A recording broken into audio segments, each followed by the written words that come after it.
Di balik potret keluarga yang tampak utuh, ada rahasia yang disembunyikan terlalu lama.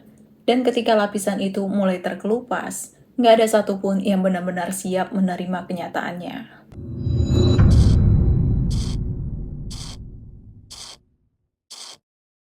Sebelum kita mulai, jangan lupa klik subscribe dan aktifkan loncengnya, supaya nggak ketinggalan kisah-kisah kelam berikutnya. Sekarang, duduk nyaman, kita mulai ceritanya.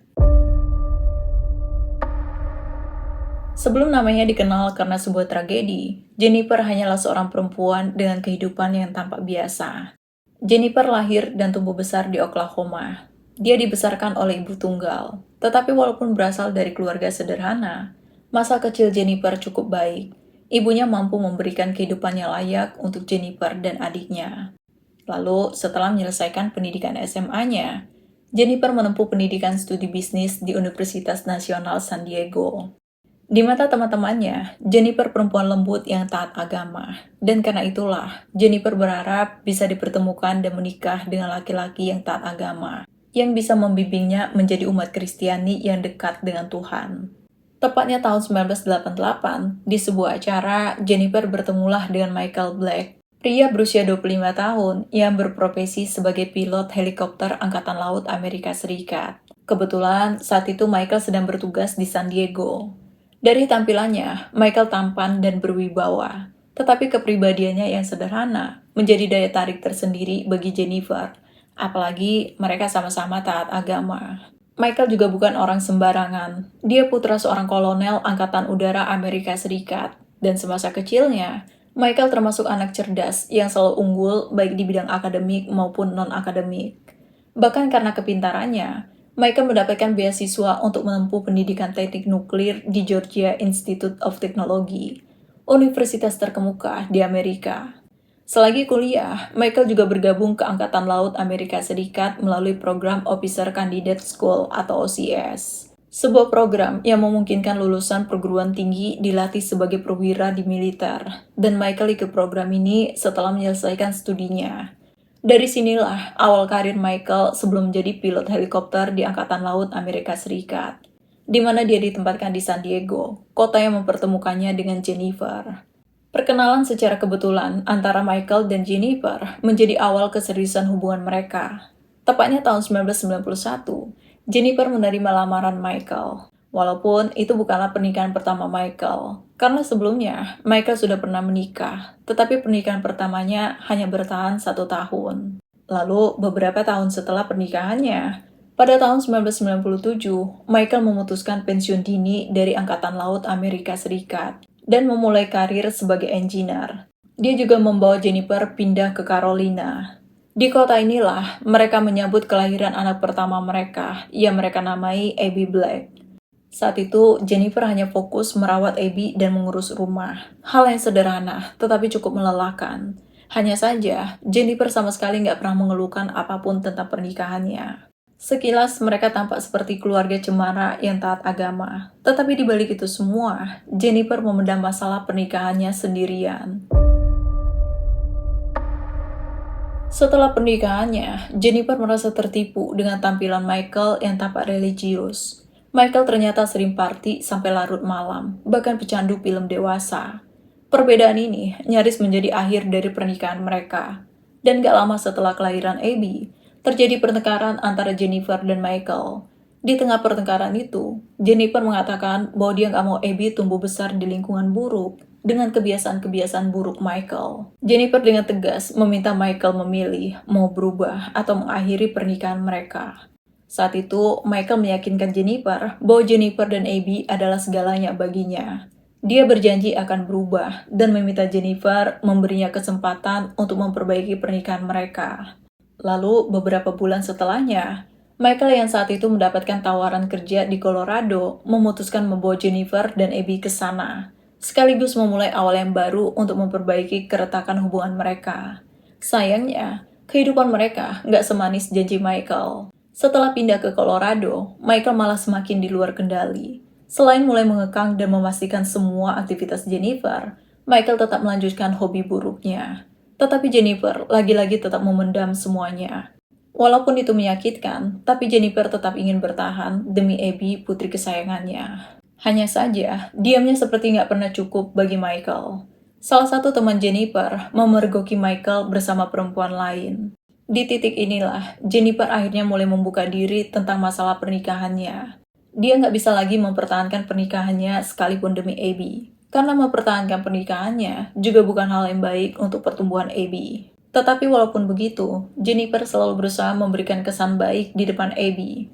Jennifer selalu mengalah dan memilih diam saat Michael mulai menggertak dengan nada tinggi, agar Abby nggak mendengar atau melihat pertengkaran mereka. Tetapi Michael justru bersikap sebaliknya. Dia nggak peduli ada Abby atau enggak. Kalau perdebatan mereka mulai memanas, suaranya akan meninggi, berkata kasar, bahkan menggertak meja, tanpa peduli dengan Abby yang ketakutan. Tetapi di luar rumah, Michael menunjukkan pesona religius seolah dia suami dan ayah yang taat agama dan sangat menyayangi keluarganya. Di titik inilah, Jennifer membulatkan keputusan untuk mengakhiri pernikahannya. Dia mulai berkonsultasi ke salah satu firma hukum soal perceraiannya. Meskipun perceraian bukanlah hal yang dia inginkan terjadi dalam pernikahannya, tetapi Jennifer berharap keputusannya akan menjadi jalan keluar untuk kebaikannya dan Abby. Sayangnya, Michael nggak menerima keputusannya. Michael ingin tetap mempertahankannya, bahkan mengancam akan berbuat nekat jika Jennifer berani membantah keputusannya. Tetapi ancaman dan tekanan Michael nggak bisa lagi menahan Jennifer. Hingga akhirnya, sesuatu yang buruk benar-benar terjadi. Pada tanggal 13 November tahun 2001, Michael melaporkan hilangnya Jennifer dan anaknya Abby yang masih berumur 6 tahun. Saat diinterogasi, Michael mengatakan bahwa pagi hari itu seperti biasa dia sudah berada di kantor. Dan sama seperti biasanya, Michael selalu menelpon Jennifer di waktu luangnya untuk sekedar bertukar kabar atau menanyakan aktivitas Jennifer dan Abby. Tetapi sama sekali nggak ada balasan dari Jennifer. Beberapa kali Michael mencoba menelpon Jennifer, tetapi nggak direspon. Pesan SMS-nya juga nggak direspon. Lalu, menjelang pulang, Michael kembali menelpon Jennifer, tetapi tetap nggak direspon. Dengan pikiran khawatir, Michael akhirnya langsung pulang lebih awal, sambil terus menelpon Jennifer. Saat Michael tiba di rumah, pintu rumahnya nggak dikunci, suasana rumah juga sepi. Beberapa kali, Michael memanggil Abby dan Jennifer sambil berjalan ke kamar utama. Dan saat itulah, Michael mengatakan bahwa kondisi kamar utama sudah berantakan, bahkan ada jejak darah yang dia lihat di sana. Petugas kepolisian menemukan tumpahan darah di kamar utama, juga kotak perhiasan dan beberapa barang berserakan di lantai. Sekilas kejadian itu seperti penculikan, tetapi banyaknya darah di tempat tidur membuat mereka meragukan kalau Jennifer masih dalam keadaan selamat. Selain itu, lokasi darahnya juga terasa janggal, karena hanya ada di tempat tidur. Nggak ada noda darah di dinding atau di lantai.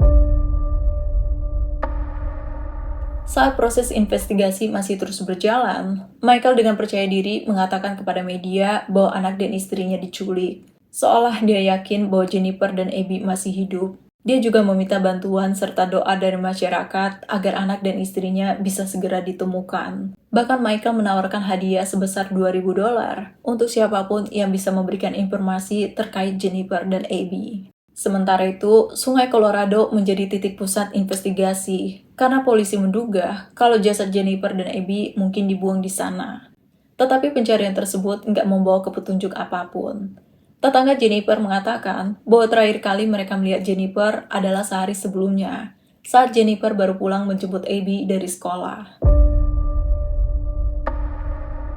Ketika Michael kembali diinterogasi terkait kasus hilangnya Abby dan Jennifer, Michael mengatakan bahwa dia nggak tahu apa-apa dan nggak merasa ada sesuatu yang aneh.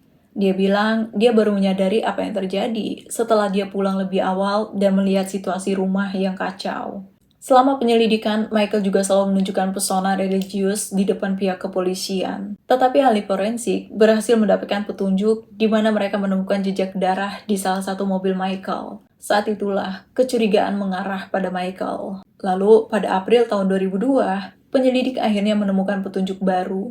Rekan kerja Michael menginformasikan bahwa di hari hilangnya Abby dan Jennifer, dia melihat Michael membuang sampah. Tetapi yang menarik, Michael yang bekerja sebagai engineer yang pekerjaannya nggak ada kaitannya dengan sampah dan bisa saja meminta tolong karyawan lainnya, justru membuang sampah-sampah itu sendiri sampai menggunakan dongkrak palet.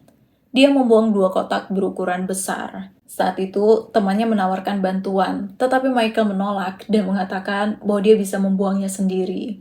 Karena keterangan inilah, polisi langsung memeriksa tempat pembuangan sampah di perusahaan tempat Michael bekerja.